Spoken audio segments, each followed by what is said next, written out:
తీరిన తగవులు. మణి రాఘవులు పెళ్లి అయి కాపురం పెట్టినప్పటి నుంచి వారి మధ్య తగవులు ప్రారంభమయ్యాయి.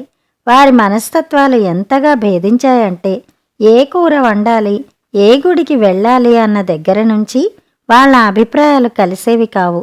వాళ్ళు అద్దెకు ఉంటున్న ఇల్లు ఖాళీ చేసి వేరే ఇల్లు చూసుకోవలసి వచ్చింది. రాఘవులు ఇంటి కోసం తిరగ్గా ఊరి చివర ఒక పాత ఇల్లు అద్దెకు దొరికింది. మంచి రోజు చూసుకుని ఆ దంపతులు ఆ ఇంటికి మారారు. ఒకనాటి రాత్రి రాఘవులు దివాణంలో తన పని ముగించుకుని దివాణంలో వాళ్ళు ఇచ్చిన కూరలతో సహా ఇంటికి వచ్చాడు. భోజనాల దగ్గర అతను తెచ్చిన కూరలలో మర్నాడు ఏది వండాలన్న చర్చ వచ్చింది. మణి బీరకాయ కూర చేస్తానన్నది. ఆనపకాయ కూర చెయ్యమన్నాడు రాఘవులు. నేను యతి అంటే మీకు ప్రతి అనటం అలవాటే అన్నది మణి. నేను చెప్పింది ఎప్పుడు నువ్వు చేస్తానన్నావు గనక అన్నాడు రాఘవులు. ఇంతలో ఎవరో వీధి తలుపు తట్టిన చప్పుడు అయింది. అప్పుడే చెయ్యి కడుక్కున్న రాఘవులు వెళ్లి తలుపు తీశాడు. బయటి వెన్నెట్లో ఎవరో ముష్టివాడు జోలెతో కనిపించాడు. వాడు రాఘవుల్ని చూసి, బాబూ, మీ కీచులాట ఇందాకటి నుంచి వింటున్నాను. ఎందుకొచ్చిన తగవు? ఇద్దరికీ ఇష్టమైన 2 కూరలు చేసుకోండి అన్నాడు. బోడి సలహా. నిన్నెవడడిగాడు? వెళ్ళు అని రాఘవులు వాణ్ణి కసిరాడు. ఉండు ఈ పులుసు అన్నం పోస్తాను అంటూ మణివాడి గిన్నెలో పులుసు అన్నం పోసింది. వాడు సంతోషంతో వెళ్ళిపోయాడు. మర్నాడు భోజనంలోకి మణి 2 కూరలు చేసింది. ఆ పూట మరి ఇద్దరి మధ్య భోజనాల దగ్గర తగవు రాలేదు. ఆ రాత్రి ఇద్దరూ మర్నాడు స్నేహితుల ఇంట పెళ్లికి వెళ్లడం గురించి ముచ్చటించుకుంటున్నారు. నువ్వు నీలం చీర కట్టుకో అన్నాడు రాఘవులు. ఎర్రచీర కట్టుకుంటాను అన్నది మణి. ఇద్దరూ కీచులాడుకోసాగారు. ఇంతలో వీధి తలుపు చప్పుడయింది. ఎవరా అని మణి వెళ్లి తలుపు తీసింది. నిన్న రాత్రి కనిపించిన బిచ్చగాడే. ఎందుకొచ్చిన తగవలాటమ్మా? ఎలాగూ రేపల్లా అక్కడ ఉంటారు కదా. ఒక పూట ఎర్రచీర, ఇంకో పూట నీలం చీర కట్టుకుంటే పోలా అన్నాడు వాడు. నువ్వెవడివి మధ్య? పానకంలో పుడకలాగా మా విషయం మేం చూసుకుంటాంలే. వెళ్ళు అన్నది మణి.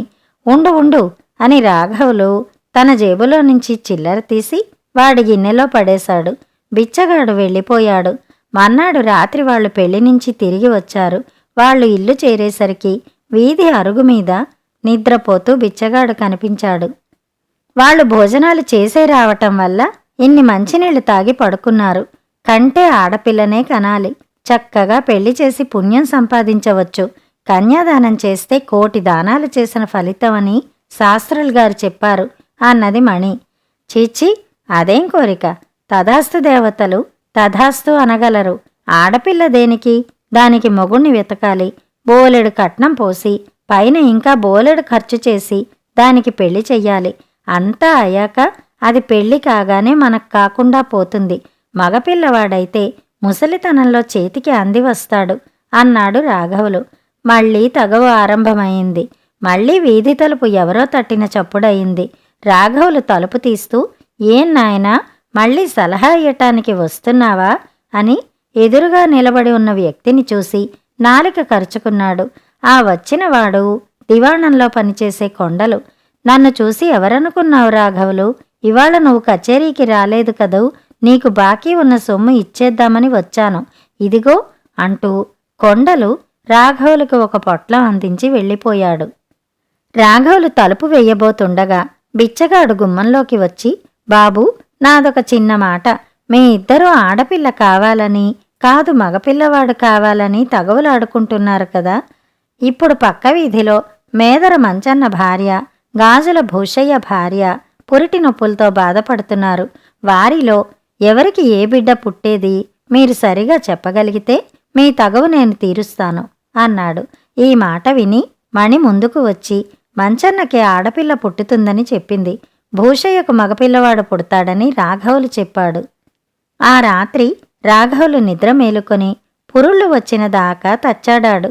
మంచన్నకు మగబిడ్డ, భూషయ్యకు ఆడబిడ్డ కలిగారు. బిచ్చగాడు నవ్వుతూ, చూసారా, మీరిద్దరూ అనుకున్నట్టు జరగలేదు. ఎవరికి ఎవరు కలుగుతారో అంతా సృష్టి మాయ. సృష్టికి ఆడ మగ అంతా సమానమే. అందుచేత ఇక ముందు మీరు తగవులాడుకోకండి. ఒకరినొకరు అర్థం చేసుకుని ఒకరి సంతోషం కోసం ఒకరు పాటుపడండి.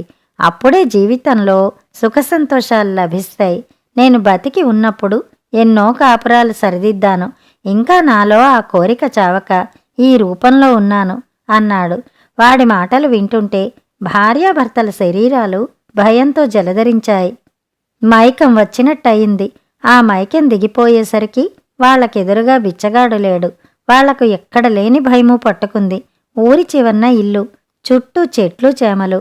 ఇల్లు మారదామంటే అది ఎంత మాత్రమూ సాధ్యంగా కనబడలేదు. అందుచేత వాళ్ళు దెయ్యానికి వెరచి కీచులాడుకోవటం మానేశారు. తర్వాత వాళ్లకు జీవితంలో ఎంతో ఆనందం కనబడింది. దానితో వాళ్ళు దెయ్యాన్ని క్రమంగా మరిచిపోయారు.